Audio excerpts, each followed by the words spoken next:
Okay, so shall I start? Okay, great. So I'm Yuxin Sun from University College London, and I'm a PhD student supervised by Professor John Taylor and Professor Benny Chen. And it's a really great honor to be able to speak here today. And I'm going to talk about identifying antigen-specific T-cell receptors using machine learning methods. So I'll start with introducing some background knowledge of immunology. According to clonal selection theory, each T cell memorizes and recognizes a pathogen, and in the meantime, a pathogen can be recognized by different T cells, and once attacked by the counter-specific pathogen, T cells can quickly proliferate and trigger the adaptive immune response to kill all foreign pathogens to protect us. And here are two plots showing the structure of T cell receptors. And as we can see here, TCRs on the surface of T cells are responsible for antigen recognition process in the adaptive immune response. And healthy human adults have many different T cells, and there are up to 10 to 15 possible TCRs through a process called VDG rearrangement. And the diversity of TCRs ensures really fast response to many different types of pathogens. So in our project, the question is whether we can identify a small set of TCRs that respond to a given type of pathogen. There are basically two questions regarding this question. First, maybe only a small number of TCRs respond to a single pathogen, and considering the large amount of the whole TCR repertoire, it may be very difficult to identify such a small set of useful TCRs. And antigen-specific TCRs, which are TCRs that respond to a given pathogen that we are looking for, may be correlated with each other because they respond to exactly the same pathogen. And such correlation may cause problems in machine learning, and I'll talk about this in later slides. So in terms of machine learning, identifying antigen-specific TCRs can be considered as a feature selection problem. And if we consider a really simple linear model, whereby being the label, for example, a sample is infected by a virus or not, so Y can be computed by the linear combination between the input data X being TCRs in our case, and W being the weight vector or the coefficient. And so one single TCR in our case is considered to be as a feature. And if Wj equal to 0, then J's feature or J's TCR is considered to be not relevant to the immune response to the given pathogen. And we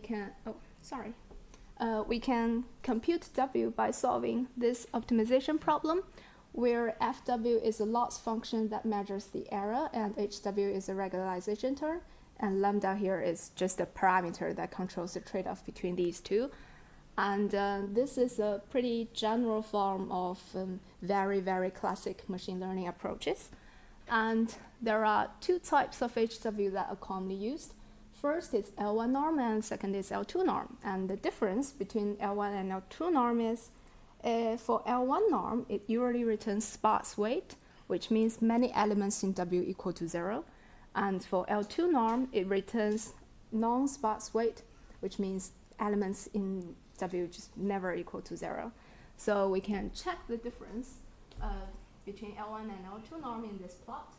So this plot shows results of W computed from L1 and L2 norm, and we can see for L1 norm, we receive many zeros in W as shown in the flat blue line, and for L2 norm, the values of W just go up and down, but it's just never equal to 0. And because we are trying to identify a small set of useful TCRs, then L1 norm is perhaps what we want. And the most classic L1 norm regularized algorithm is called the Lasso. And so Lasso is basically a really simple and powerful algorithm, and provides really fast and reliable solution that guarantees to discover the true features if some conditions are satisfied. But Lasso also has some drawbacks. So for Lasso to discover the true features, relevant TCRs, which are just the antigen-specific TCRs that we're looking for, cannot be overly correlated either with irrelevant TCRs or with other relevant TCRs. But considering the assumption that relevant TCRs may be correlated with each other, then Lasso may not be able to find all relevant TCRs that we're looking for. So we were just wondering, what if we divide TCRs into groups and only allow one relevant TCR per group plus some irrelevant TCRs? So within each individual group, the TCRs share pretty low correlations. And there are two group-based algorithms, group Lasso and the exclusive group Lasso. And as we can see, the first term, FW, is exactly the same as Lasso, and the difference lies in the second term, which is HW. And for Lasso, it basically applies L1 norm on top of all features. And for group Lasso, it first divides TCRs into different groups and apply L2 norm on top of each individual group, and then L1 norm on all groups. And exclusive group Lasso is basically the opposite to group Lasso. It applies L1 norm on each individual group and then L2 norm on top of all groups. So if we consider the difference between L1 and L2 norm, where L1 norm can discover sparse features, we may end up with such results that consider we have a feature space containing only 7 features, and 3 of them are relevant features as shown in the red squares, and these 3 relevant features may be correlated with each other, and Lasso may only be able to find one of the 3 good features in the end. And the group Lasso would either keep or discard whole groups at the same time. So in the end, the group Lasso may discard group 1 and 2 and keep all features from group 3. And exclusive group Lasso can select sparse features from each individual group and then keep all of them in the end. So if the TCRs are partitioned correctly into different groups, the exclusive group Lasso may be able to identify all relevant TCRs that we are looking for. But as we can see, for exclusive group Lasso to work well, it is really important that's how we divide TCRs into different groups correctly. And before introducing how we do this, I'll first have a quick introduce of how we solve the exclusive group Lasso problem. So as we can see, the exclusive group Lasso problem is a really complex convex optimization problem because it involves optimization over different groups. So this problem can be solved by group using TCRs from each individual group, which is represented by xg here, and then we recompute yg by extracting the product between x and w outside current group G. So the original problem converts to this guy here, and this is equivalent to solving this new problem. And the good thing of this problem is that we can solve it iteratively using Lasso, and the optimal, so basically we go over with different choices of new parameter lambda z, and the optimal solution would lie in the point where z happen to equal to the L1 norm of WG.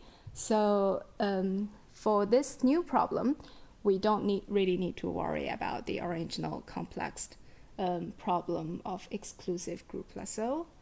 And apart from this approach, we also developed another approach. And the reason why we developed this approach is because in immunology, it is more biologically meaningful only to look for TCRs that overrepresented in infected samples. This is because the antigen-specific TCRs that we are looking for only proliferate after being exposed to that pathogen, which means it only grows in number after being infected with that pathogen. So if we rewrite the exclusive group Lasso problem, we can end up with this guy here, and this converts to an L2 norm regularized problem with new features, where the new features is represented by the original feature x times the inverse of the square root of f, and also new weights, where the new weights is represented by square root of f times the original weights. And this whole problem can again be iteratively solved using existing L2 norm regularized algorithms such as ridge regression and SVM. And because we are using new features and new weights, it is pretty straightforward to add extra constraints over the new weights during the iterations. And in this way, we can further add constraints to the features that we selected. And as we mentioned, it is very important how we divide features into different groups for exclusive group Lasso. And in order to make it work well, the ideal case would be each group contain only a few and maybe one relevant TCR. But in practice, it is not possible to know which TCRs are relevant. So it is impossible to partition the groups into a really, really ideal case. And so in order to solve this, if we consider a very extreme condition where a group does not contain any relevant features, but it contains just irrelevant features, and in this case, a random irrelevant TCR will be chosen from that group. And this is pretty uncommon, actually. It is pretty common, actually, in considering the relevant TCRs in a really small set. And there are much, much more irrelevant TCRs. So we may end up with many groups that containing irrelevant TCRs only. And in order to solve this issue, we consider adding some artificial features and some artificial weights, and we recompute y by adding the contribution from artificial weights and features. And these artificial features can act like fake relevant features. So we basically add one artificial feature to each group, and so as a result, each group contains at least one relevant feature, no matter whether it is really relevant or the fake relevant feature created by us. And then we just solve the problem, and because we know exactly what features are the artificial fake features created by us, we can easily remove them after convergence.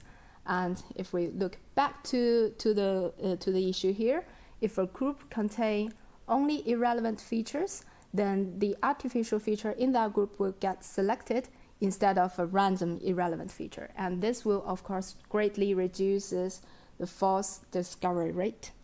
And also, we consider another extreme condition where a group contains not too many irrelevant features, but too many relevant features. Then once again, we face the problem caused by the correlations between the features within that group. And to solve this issue, we apply an approach called stability selection, which works by first randomly divide TCRs into groups, and then we select a small set of TCRs using exclusive group Lasso, and then we repeat these two steps for, let's say, m times, and we keep a record of how many times each TCR is chosen out of m times. And we believe we reach a stable set of TCRs if TCRs in that set is chosen for at least n times, and n is a predefined number. And we call n divided by m the selection probability. And as an application, we apply our methods to both toy dataset and real-world dataset. For toy dataset, we created 1,000 samples with 350 features, and 50 features are relevant, and the relevant features share some correlations. And first, 5 minutes. okay, yeah, thank you. And first, let's have a look at the false discovery rate. As we can see, when the correlation is low, both Lasso and the exclusive group Lasso perform really well. But as we increase the correlation, Lasso start to fail and they only discover all relevant features at the cost of including too many irrelevant features. But exclusive group Lasso works pretty well even when the correlation is high. And these are the plots showing the selection probabilities of relevant and irrelevant features using exclusive group Lasso and Lasso. And the plot up here shows the results using exclusive group Lasso with a really ideal group assignment where each group contains exactly one relevant feature plus some irrelevant feature. So this would be the perfect group assignment for exclusive group Lasso, and we can see the exclusive group Lasso performed really perfect. By the way, the correlation for these experiments very high at 0.99%, sorry. And this plot here shows the results using exclusive group Lasso but with a random group assignment. And this is basically the same as this plot here, but for this plot, we also allow using artificial features. And as we can see, both these two methods can distinguish between relevant and irrelevant features, but adding artificial features can reduce the selection probability of irrelevant features. As we can see, the selection probabilities of orange dots here are more compressed. And this plot here shows the results using Lasso, and we can see when the correlation is really high at 0.99, then Lasso just cannot distinguish between relevant and irrelevant features. So apart from toy dataset, we also apply the proposed methods to a published dataset containing more than 600 samples, and some of the samples are infected with a virus called cytomegalovirus, and this is actually a pretty large data set for the TCR stuff. And basically, we apply our methods to cohort 1 for training a model, and then we apply the trained model to cohort 2 to test the performance of our trained model. And as a result, in terms of classification accuracy, the exclusive group Lasso can achieve 90% accuracy compared to the 89% accuracy in the published paper. And we achieve this high accuracy with only 45 TCRs, which is approximately 25% of the published TCRs.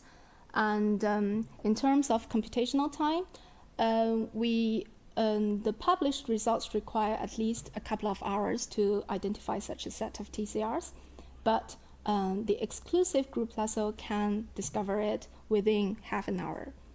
So to summarize, our methods can perform feature selection for very, very high dimensional features data set with efficient algorithms, and we reconstruct the exclusive group Lasso to select features with constraints, and also we offer control over errors, and the proposed methods can be extended to general feature selection problems, whether biology or non-biology problems. And future work include a more intelligent way to decide the number of random groups and optimal threshold for selection probabilities in stability selection, I'm sorry. And here's a list of references in my talk. And special thanks to both my supervisors and my colleagues. And thank you for listening to my talk today. And thanks for providing such a great opportunity for me to speak here. And any questions?